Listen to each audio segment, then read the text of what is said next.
Hi, Gene here with my thoughts for today. And well, if you've been following this channel for a while, you know that when it comes to President Trump, I have both praised him and criticized him. I am not, on the one hand, one of these MAGA people who just instinctively defend everything that he does and will entertain no criticism of him. By the same token, I am not one of these, well, what's a kind word, I guess, unhinged people on the left who will criticize everything that Trump does and will not, even if he, well, he does, even when he embraces, I won't waste time, spend time on it today, but even when he embraces positions that Democrats have traditionally held. Anyway, so the point being that it's a double-edged sword as far as praising and criticizing Trump, and I'm in the middle of that sword. I mean, politically, I am, and culturally, I am conservative, a lot more conservative than liberal, put it that way. But when it comes to speaking about Trump, I am in the middle as far as my proclivity to praise or pan him. Now, one of the problems I've been having with Trump all along, or at least since the second term, is, well, the timing is really amazing, but I will praise him one day, and the next day or soon after, he'll disappoint me on the same issue. And that's what we'll be talking today, because I praised him when he finally said what I've been wanting a president to say for ever since Iran became the problem that he is, a threat to us. If he pursues a nuclear weapon. And well, actually, not just Iran, any war, World War II, you have to go back to World War II to find, I think, an instance of forcing, of requiring an unconditional surrender. I guess in the Gulf War, the second one that took out Saddam Hussein, I guess that would qualify, but definitely Iran.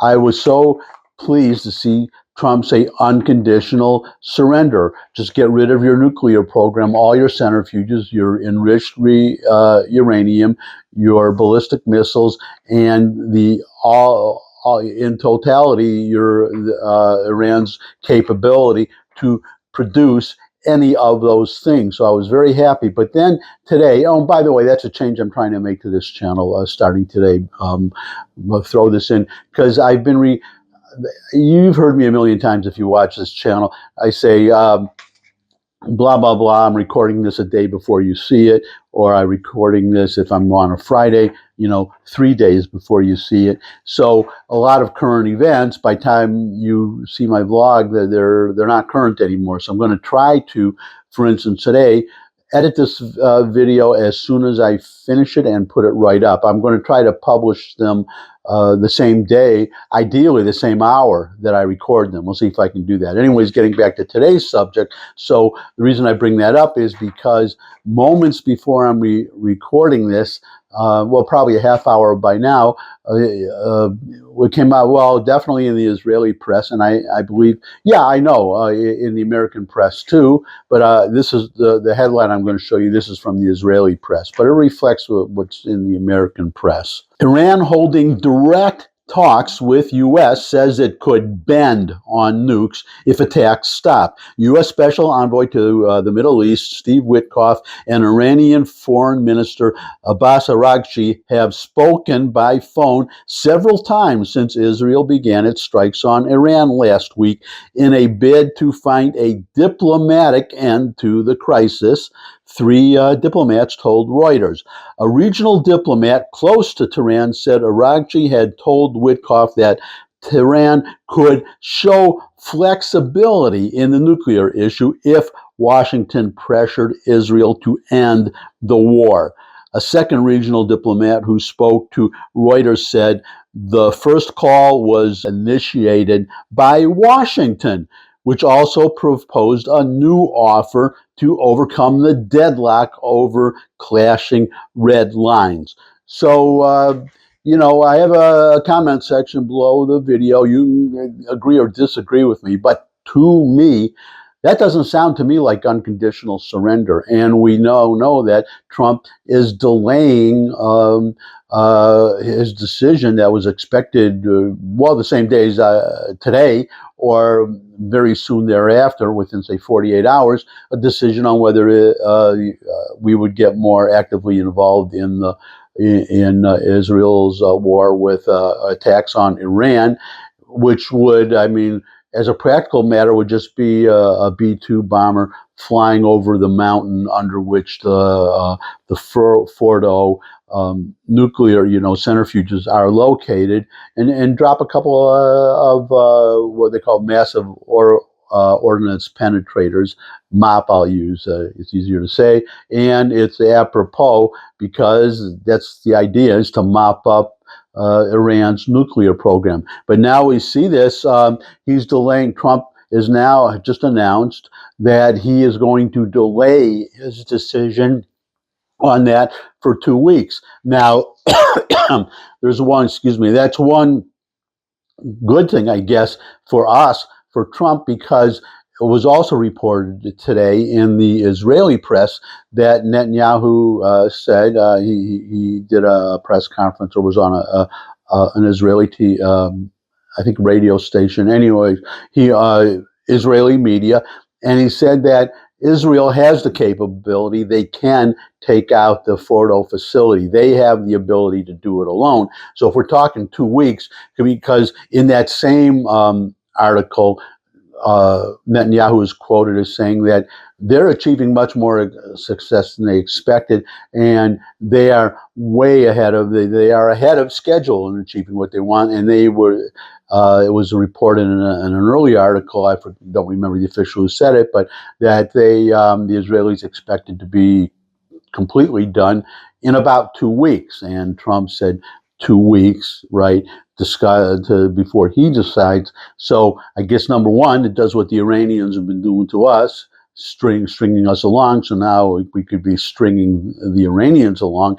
That's I hope that's what he does. That would be the praiseworthy thing if he's doing that, because by keep them involved in talks while the Israelis finish the job, and that would be the optimal solution. But maybe this is just a fake out, but we have to look at the other side, and I mean, you have to consider all possibilities, and we have to consider the possibility that it is not a fake out.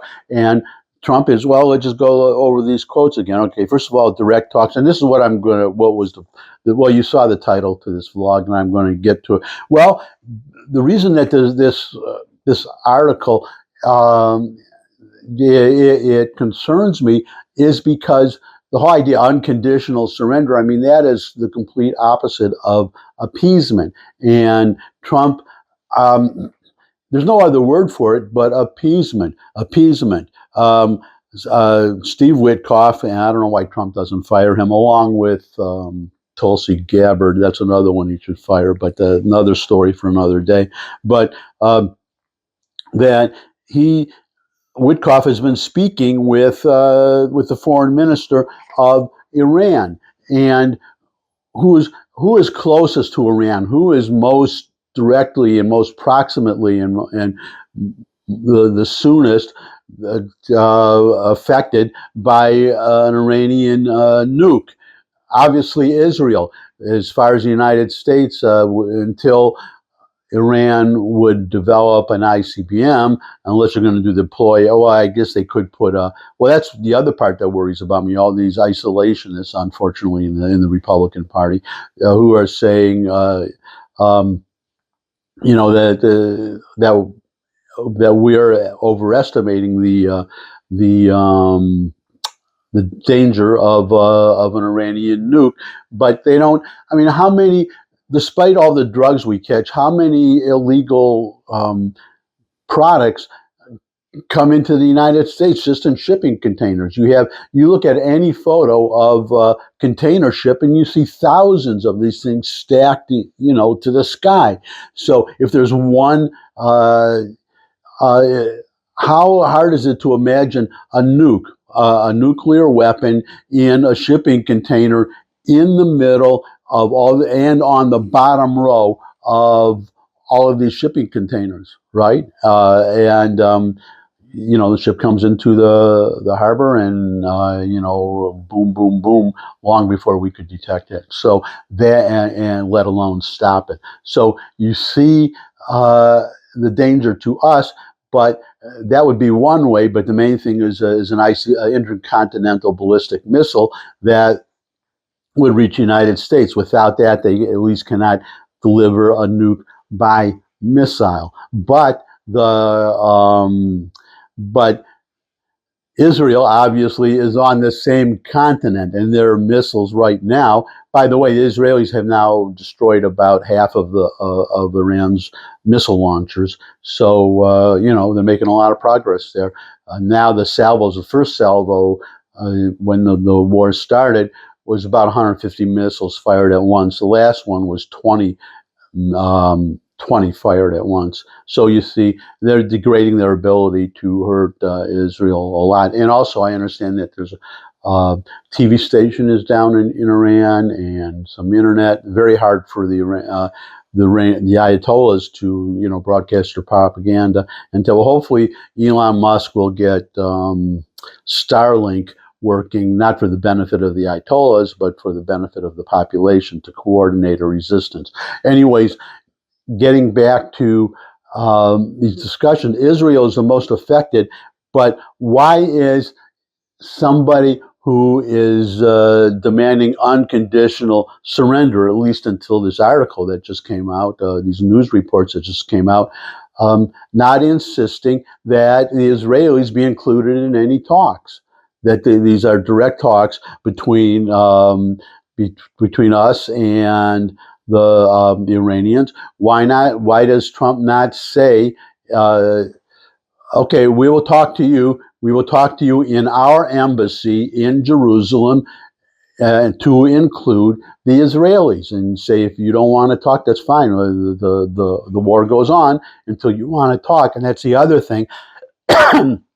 Hopefully it won't happen, as this article said, that they won't. At least that's one positive thing, is that aspect of this matter, which is that the Iranians are refusing. They say they will talk, but only after the war stops. The same deal with Iran, not talking even about a ceasefire, that the war has to stop, and the Iranians want Trump to pressure the Israelis to stop. And that pressure is not going to work, by the way.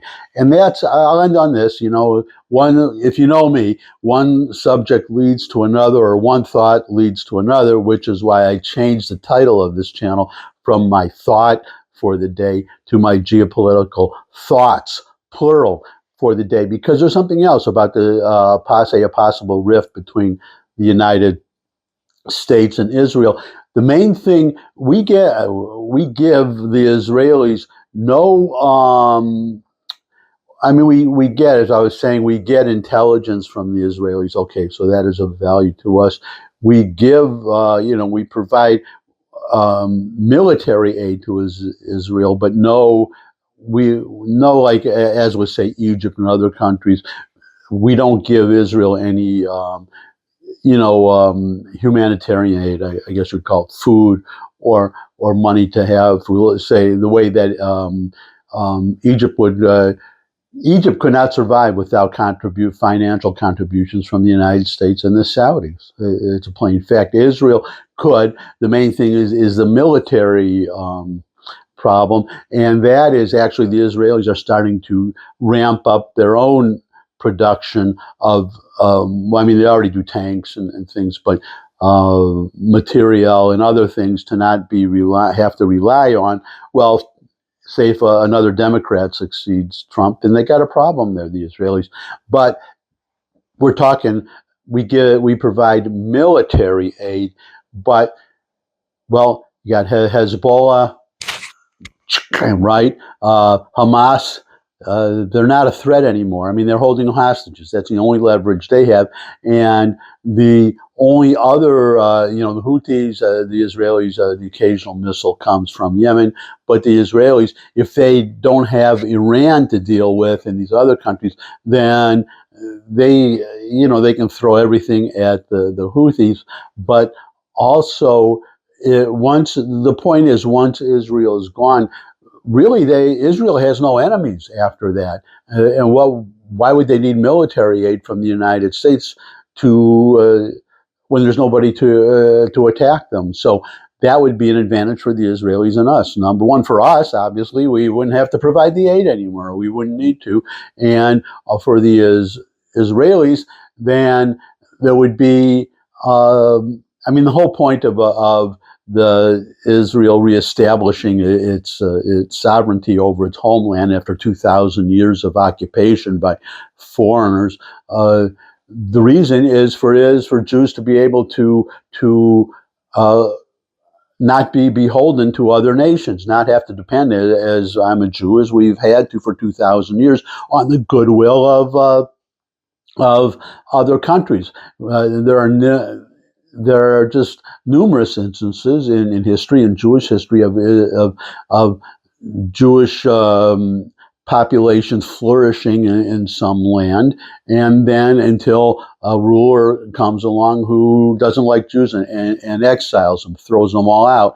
That's why, well, you've heard the term wandering Jew, having to go from one country to another. And the whole point of Israel, of modern Israel, is not to have to do that anymore, to have one place from which Jews cannot be exiled, but where they control their own fate, where they are not a minority, where they can be out. I mean, the United States, I love my country, but the fact is, I'm part of a group that's 1%, I think, maybe a little over 1% of the entire population of 350 some, maybe up to 375 million by now, and no country has been better to Jews in the United States, but you have these left-wing support for Israel. Used to be universal. It was both parties, but now you're seeing the Democrats starting to turn against Israel and tolerating anti-Semites such as Ilhan Omar, or Rashida Tlaib, and others. And which is not to say that they are not anti-Sem. I mean, I've spoken of Tucker Carlson and the people he puts on his show. And so I'm not, as I said, I'm fair. I try to be fair. I mean, you tell me if I'm not. That's what these comment sections are for. I try to be both sides. And I'm very concerned about the anti-Semitic right as much as the anti-Semitic left. Well, not quite as much, because the anti-Semitic right, Tucker Carlson, I mean, we just saw recently Trump used to be, and Carlson, they used to be friends. And when Carlson spoke out against Trump and about Trump's policies in Iran, he said, plan out, somebody tell Tucker Carlson that, explain to him that Iran cannot have a nuke, or there was a falling. Now, I've heard that actually Trump himself, I think, was quoted as saying that Carlson called him up to apologize. But the point is that the anti-Semitic right is not needed to win elections, or there's no appeasement of them that I see in. The House and the Senate. You could pass. You could propose a resolution condemning anti-Semitism in a Republican Congress, or Republican House, Republican Senate. You would get overwhelming, near universal support from, except maybe Thomas Massie, who from Kentucky, who votes against everything. But almost universal support. But we saw it when Ilhan Omar said something, and the Democrats controlled the House, and somebody proposed a resolution condemning anti-Semitism. And, of course, de rigueur for Democrats, no surprise, they had to just water it down with it and include Islamophobia, as if Muslims are being attacked the way Jews are all over the country. And that's the thing, and condemn Islamophobia or condemn hate or something, but they will not. Democrats will never pass a resolution that condemns anti-Semitism, full stop.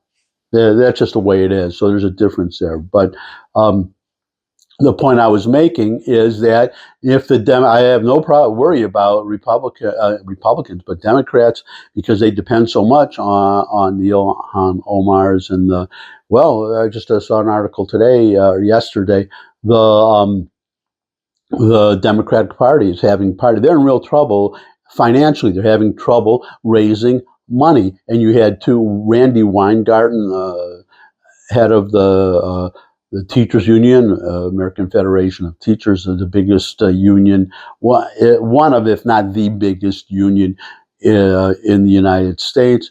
And she resigned from the Democratic National Committee. And there was another, I don't remember his name and which union, resigned also. And they're having trouble getting donations. And it's because they are not radical enough. The Democratic Party today is not sufficiently radical to garner contributions from them. So that does concern me, and I have to. I mean, on the one hand, I love my country. On the other hand, there's 2,000 years of American history, and I have to wonder what would happen if the Democrats come to power and depend so sufficiently.